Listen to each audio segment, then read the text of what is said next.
Episode की शुरुआत होती है और यहाँ पर साकू पूछता है कि आखिर ये क्या है, तो उसे रेंतारो कुछ भी नहीं बोलता। फिर आया तो नीचे पड़ी हुई नोटबुक उठाता है और नाम पढ़ता है, लेकिन तभी रेंतारो उसके हाथ से कॉपी छीन लेता है। तो साकू कहता है ये वही लाइब्रेरी वाली लड़की है ना। तो सोहे कहता है वो लड़की जो किकियो से है। साकू बोलता है हाँ शायद, और फिर रेंतारो से पूछता है आखिर तुम चुप क्यों हो, क्या अभी भी तुम कहोगे कि कुछ भी नहीं हुआ है। फिर ये कहता है मैं तुम्हें नहीं बताना चाहता, सॉरी। तभी यहाँ पर इनके टीचर आ जाते हैं और सभी लोगों को चिल्लाते हुए सफाई करने के लिए कहते हैं। सोहे कहता है चलो साकू सफाई करने में रेस लगाते हैं, और इसे यहाँ से लेके चला जाता है। रिंतारो आयातो से पहले के बिहेवियर के लिए माफी मांगता है। नेक्स्ट सीन में रिंतारो बोलता है आखिर ये मैंने क्या किया, मुझे बिल्कुल भी यकीन नहीं हो रहा कि मैंने वो सब कहा। मुझे तो उस नोटबुक के बारे में पता भी नहीं था। नोट की याद आने पर यह बोलता है कि इसे कारुको से थैंक्स कहना चाहिए। फिर हमें अगला सीन दिखाया जाता है जहाँ पे कारुको को रिंतारो का मैसेज आता है। उसने उसमें रिजल्ट के बारे में लिखा हुआ होता है, उसके साथ उसने थैंक्स भी कहा होता है। फिर रिंतारो के पास कारुको का मैसेज आता है कि ये तुम्हारी मेहनत की वजह से हो पाया है, अब तुम स्पोर्ट्स फेस्टिवल में भी पार्ट ले सकते हो।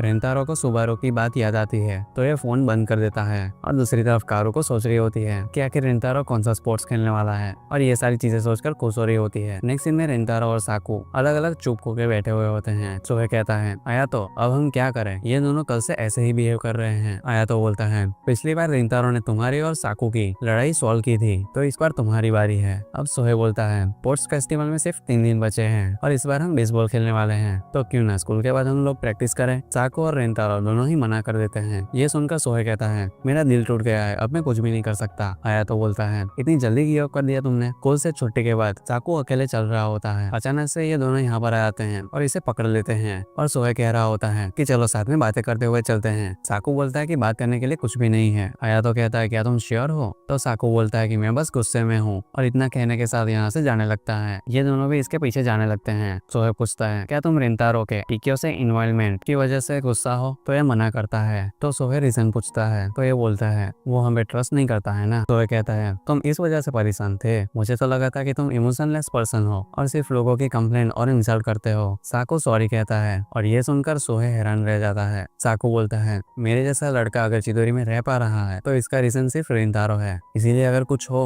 तो मैं उसकी हेल्प करना चाहता हूँ। सोहे भी रिंतारो की तारीफ करते हुए कहता है वो दूसरों के बिना सोचे समझे हेल्प करता है, उसे शायद पता भी ना हो तुम ऐसा फील कर रहे हो। आया तो बोलता है साकू मैं श्योर नहीं हूँ कि तुमने ये नोटिस किया हो, पर रिंतारो ने बोला कि वो उस बारे में हमसे बात करना नहीं चाहता। उसने प्रिटेंड नहीं किया कि कुछ भी नहीं हुआ है। ये पहली बार हुआ है कि उसने अपनी जेन्युइन फीलिंग्स हमसे शेयर की है। मैं काफी खुश था कि उसने अपनी फीलिंग्स को छुपाना बंद कर दिया है। इससे हमें पूरी बात तो पता नहीं चलेगी, लेकिन मैं श्योर हूँ कि वो किसी दिन तो हमें सब कुछ बताएगा। सोहे साकू से मूड ठीक करने के लिए बोलता है और फिर यहाँ से चला जाता है। नेक्स्ट सीन में रिंतारो की मॉम उससे पूछ रही होती है कि आज तुम सफाई कैसे कर रहे हो, क्या तुम फिर से फेल हो गए हो। तो ये कहता है कि नहीं, इस बार तो नहीं। तो फिर इसकी मॉम हंसते हुए कहती है तो अब तुम मजाक कर रहे हो। तो रिंतारो कहता है कि नहीं ये सीरियस है। तो इसकी मॉम हैरान होती है और बोलती है क्या तुमने चीटिंग करी, और ये मना करता है और पूछने पर अपने स्कोर्स बताता है। तभी यहाँ पर कारुको आती है। ये पता चलने पर रिंतारो छुप जाता है और कारुको पूछती है क्या अभी भी आपके पास केक बचा है। तो ये उसे हाँ कहती है। कारुको बताती है कि मिड टर्म ने इसने अपना बेस्ट दिया था, तो इसीलिए रिवॉर्ड के तौर पर ये केक लेना चाहती है। रिंतारो की मम अब इसके भी स्कोर्स के बारे में बात करने लगती है, तो ये इशारे से मना करता है, पर इसकी मम इसे खड़ा करती है और बोलती है मिड टर्म ने रिंतारो ने भी इस बार अच्छा किया है। कारुको हैरान होती है और बोलती है कि तुम यहाँ पर कब से हो। तो इसकी मम बताती है कि ये पहले से ही यही था, और रिंतारो से बोलती है मुझे लगता है वागोरी ने तुम्हें पहले से देख ही लिया होगा क्योंकि डिस्प्ले ट्रांसपेरेंट है। रिंतारो कुछ भी नहीं बोलता तो उसकी मम उससे बोलती है कि वो कारुको का ऑर्डर ले आए और किचन में काम करने के लिए चली जाती है, और ये दोनों यहाँ पर काफी नर्वस हो रहे होते हैं। कारुको केक चूज करने के लिए देख रही होती है, लेकिन एकदम से हाथ खड़े कर देती है। तो ये पूछता है कि आखिर तुम ये क्या कर रही हो। तो कारुको बोलती है तुमने सारे एग्जाम को क्लियर कर लिया, तो मैं हाई फाई करने के बारे में सोच रही थी। रिंतारो पहले तो सोचता है लेकिन फिर हाई फाई कर लेता है। बाद में रिंतारो इसे अपना ऑर्डर देता है। अब ये घर जाने वाली होती है, तो रिंतारो पूछता है क्या मैं स्टेशन तक तुम्हारे साथ चलूं। तो ये कहती है कि कोई भी बात नहीं, वैसे भी तुम्हें शॉप पर हेल्प करनी है। तो ये फिर बोलती है कि रिंतारो तुम जब भी अच्छा फील ना कर रहे हो तो ज्यादा खाना अच्छा नहीं होता है, मैं ब्रेकफास्ट में काफी ज्यादा खाती हूँ। ये नर्वस हो रही होती है और फिर बोलती है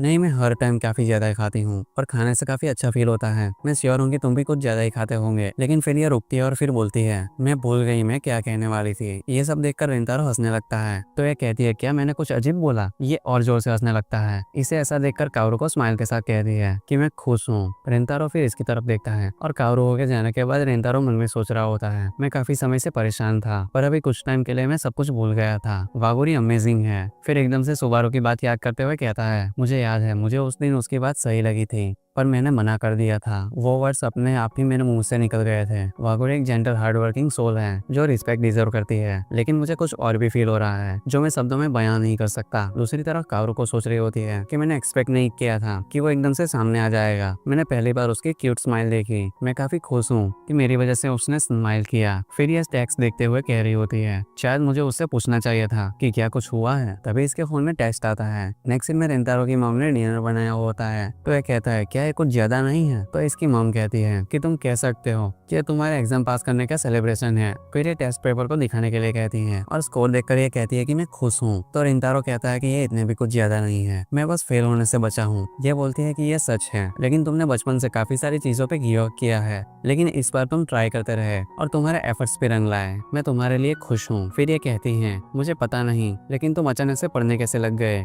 लेकिन कोई तो रीजन होगा ही। फिर ये कहती हैं क्या तुम अभी भी उस बारे में परेशान हो। तो ये कहता है कि आपको कैसे पता। तो ये बोलती हैं कि अपनी मॉम को कम मत समझो, वैसे तुमने वागोरी से माफी मांग ली है ना। तो ये मन में बोलता है कि मॉम मुझे काफी अच्छे से जानती है। तो इसकी मॉम कहती है कि मुझे पता है कि तुम उनमें से हो जो माफी मांगने वाली सिचुएशन में भी माफी न मांगे। कभी कभी तुम ज्यादा ही चिंता करने की वजह से भूल जाते हो कि क्या ज्यादा इंपॉर्टेंट है, पर एंड में तुम अच्छे से डिसाइड कर लेते हो कि क्या इंपॉर्टेंट है। तुम अगर बस अच्छी लाइफ जियो, मेरे लिए बस इतना ही काफी है। नेक्स्ट सीन में सुबारू बस अकेले बैठी हुई होती है और तभी यहाँ पर कावरू को आती है, जिसे यहाँ सुबारू ने बुलाया हुआ होता है। ये कहती है तुम अच्छे से ड्रेसअप होके आई हो, क्या तुम स्कूल के बाद कहीं पर गई थी। कावरू को हाँ कहती है और कहती है इस पार्क में हम बचपन में काफी ज्यादा खेलते थे, यहाँ आए हुए मुझे काफी टाइम हो गया है। तो ये पूछती है हम स्कूल में भी कल बात कर सकते थे, लेकिन तुमने मुझे यहाँ पर मिलने क्यों बुलाया। तो सुबारू कहती है हम इस बारे में स्कूल में बात नहीं कर सकते, ये सुमोगी के बारे में है। कुछ दिन पहले मैंने सुमोगी से बात की थी। और इसी के साथ ये एपिसोड यहीं पर ही एंड हो जाता है।